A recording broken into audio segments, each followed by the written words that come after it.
চাকরির সন্ধানে রাত দিন খেটে চলছেন রাজ্যের বেকার যুবক যুবতীরা। অন্যদিকে বহিরাজ্যের বেকাররা, বিশেষ করে উত্তরপ্রদেশ এবং বিহারের ছেলেমেয়েরা এসএসসি জিডি পদে জাল পিআরটিসি দেখিয়ে চাকুরি হাতিয়ে নিচ্ছে, এমনটাই অভিযোগ তুললেন রাজ্যের বেকার যুবক যুবতীরা। এদিন রাজধানীর স্বামী বিবেকানন্দ ময়দানে এই নিয়ে একটি বিক্ষোভ প্রদর্শন করেন এসএসসি জিডি পদে আবেদনকারীরা। তারা অভিযোগ করে বলেন, বিহার এবং উত্তরপ্রদেশের যুবকরা এই পদে আবেদন করে রাজ্যের যুবকদেরকে দূরে ঠেলে দিচ্ছে। তাদের আরও অভিযোগ, জাল পিআরটিসি দেখিয়ে তারা চাকুরিতে বসে যাচ্ছে, এমনকি টাকার বিনিময়ে তারা পিআরটিসি তৈরি করে ফেলছে। খবর পেয়ে ছুটে যায় পূর্ব আগরতলা থানার পুলিশ, কারণ তাদের কাছে কোনো বৈধ অনুমতি ছিল না। পরে ওসি রানা চ্যাটার্জির এবং সদর মহকুমা পুলিশ আধিকারিক দেবপ্রসাদ রায়ের নেতৃত্বে তাদেরকে আশ্বাস দেওয়া হয় বিষয়টি খতিয়ে দেখা হবে।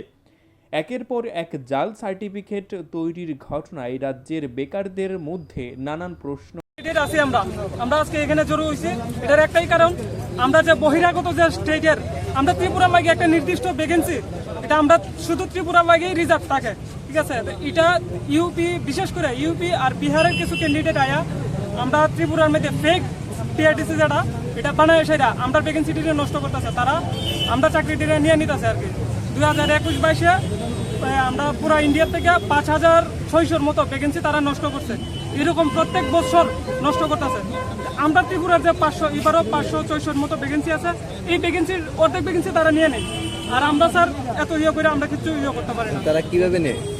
তারা স্যার ফেক পিআরটিসি বানায়, ফেক পিআরটিসি কিছু টাকার বিনিময়ে ফেক পিআরটিসি বানায় এই তারা আমরা ভ্যাকেন্সিটি নষ্ট করে। তার পিআরটিসি আছে মানে তারা ত্রিপুরা ক্যান্ডিডেট, পিআরটিসি আছে মানে তারা ত্রিপুরার ক্যান্ডিডেট, এটা কয়ে মানে তারা ত্রিপুরার কয়ে এই করে আর কি আবেদনটা করে, ওইটা সেটা আমরা পিআরটিসি ভ্যাকেন্সিটা নষ্ট করে। আপনাদের এখন দাবিটা কি? আমরা দাবিটা একটাই, আমরা ত্রিপুরার প্রশাসনের মানে কাছে আর কি আমরা একটা দৃষ্টি আকর্ষণ করতেছি, তারা যাতে মানে ত্রিপুরা সরকারের কাছ থেকে আর মানে করতে না পারে আর কি, পিআরটিসিটা যাতে না বানাইতে পারে ফেক পিআরটিসি আর কি। আমরা দাবি এটা হইছে বহিরাগতদের বন্ধ করতে হবে, আউন ঠিক আছে, বহিরাগতদের কোনোভাবে সিট আমরা বুক না করতে পারে,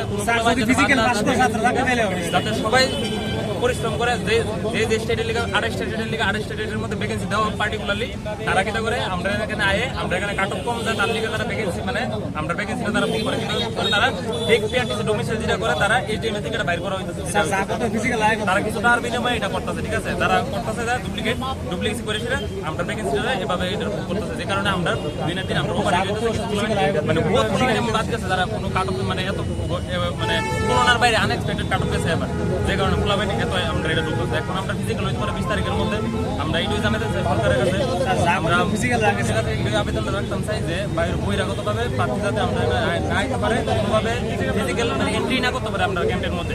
এটা সিআরপিএফ কন্ডাক্ট করবো ফিজিক্যাল, ঠিক আছে, সিআরপিএফ এটা কোনোভাবে করতো না, এটা প্রশাসন করবো, ত্রিপুরা প্রশাসন করবো, ত্রিপুরা মুখ্যমন্ত্রী এটা জানতে লাগবো, এই যে এর কাছে এটা আমরা আজকে আমরা লিখিত দিই ওইটা, যাতে নেক্সট টাইম বহিরাগত যাতে না আসলে ভাবে আমরা সেটা না আমরা মোবাইলে দিতেছি, আমরা দিন বই আমরা অনেক স্ট্রাগল করতে বিচার লিখা, কিন্তু ফিজিক্যাল আমরা 20 তারিখ থেকে ফিজিক্যাল হইব, ঠিক আছে, আমরা অনেক স্ট্রাগল করতে সেটা লিখে প্রত্যেক স্টেটের লিখে আলাদা আলাদা পার্টিকুলার ভ্যাকেন্সি দেওয়া আছে, কিন্তু তারা কিটা করে, তারা ওইখান থেকে আয় সেটা কোনো টাকার বিনিময়ে তারা বাই করতেছে, বাই করে অ্যাপ্লাই করতেছে। আমরা গত বছর অনেক সাসপেক্টেড কেস ধরা, কিন্তু তারা জব হইতো না, নোটিশ দেওয়া হয়েছে, তারা 5000 ক্যান্ডিডেট ধরা হয়েছে 2022-তে সাসপেক্টেড, তারা সত্যি বাদ হইব, কিন্তু ঠিক আছে, কিন্তু বাদ হইব, কিন্তু ওখানে যে ভ্যাকেন্সি নিতে আছে আমরা তো কিছু প্লান বাদ দিয়ে দিচ্ছি সবাই, প্রচুর প্লান বাদ দিয়ে যেটা অর্ধেক ভ্যাকেন্সি তারা নষ্ট করে, অর্ধেক ভ্যাকেন্সি তারা নিতে আছে, তারা নিতে পারে না স্যার, এটা একটু নষ্ট করে দিই ভ্যাকেন্সি নষ্ট করে দেব। আমরা আবেদন সরকারের কাছে তারা পায় না, আমরা এটা বদ্ধ করা হোক, কোনোভাবে যাতে ফেক ডোমিসাইল যাতে বাইর করা না হোক, রিসেন্টটা যেটা বাইর করা হয়েছে এটা ক্যান্সেল করা হোক, কোনোভাবে যাতে তারা এসে মানে আপিল না করতে পারে, জিনিসটা লিখে অ্যাপ্লাই না করতে, ফিজিক্যাল যাতে না দিতে পারে, আমরা এটা দালাল চক্রের মাধ্যমে টাকা দিয়ে ঘুষ খাইয়ে 1 লাখ 1.5 লাখ টাকা দিয়ে পিআরটিসি অর্থাৎ ডোমিসাইল সার্টিফিকেট বের করে নিয়ে ত্রিপুরার ছেলে মেয়েদের ভবিষ্যৎ অন্ধকার করে তারা চাকরিগুলো নিয়ে নিচ্ছে। এইভাবে তো করলে আমাদের ত্রিপুরা তো এমনিই নিচে রয়েছে, আরও নিচে হয়ে যাবে। তো আমরা মাননীয় মুখ্যমন্ত্রী এবং মাননীয় মন্ত্রী শ্রী সংসদীর মহোদয়কে আমরা জানাই যে আমাদের এই দাবিটা দেখতে এটার দিকে এসএসসি দিকে যে বহিরাগত ছাত্ররা এখানে এসেছে এটার দিকে নজরটা রাখো আমরা চাই। মানে আপনারা যে লাস্ট পরীক্ষা দিয়েছেন বহিরাগত কিরকম ছিল? বহিরাগত তো প্রচুর ছিল, মানে গতবার চাকরি পেয়েছে টোটাল 100 জন বহিরাগত। তাহলে তুমি ভাবো যে কতটুকু রয়েছে, নাহলে 3000 টাকা হবে। একটা পিআরটিসি না কিন্তু হাজার হাজার domicile certificate, fake domicile certificate বের করতে নিচ্ছে তারা টাকার মাধ্যমে। 1 লাখ 1.5 লাখ তারা নিজের মুখে স্বীকার করেছে, 1-1.5 লাখ টাকার মাধ্যমে তারা পিআরটিসি বের করেছে। আপনারা যারা আইছেন তারা কারা? সবাই কি মানে এই হ্যাঁ, সবাই ক্যান্ডিডেট, এসএসসি ক্যান্ডিডেট সবাই। এবার পরীক্ষা দিয়েছে।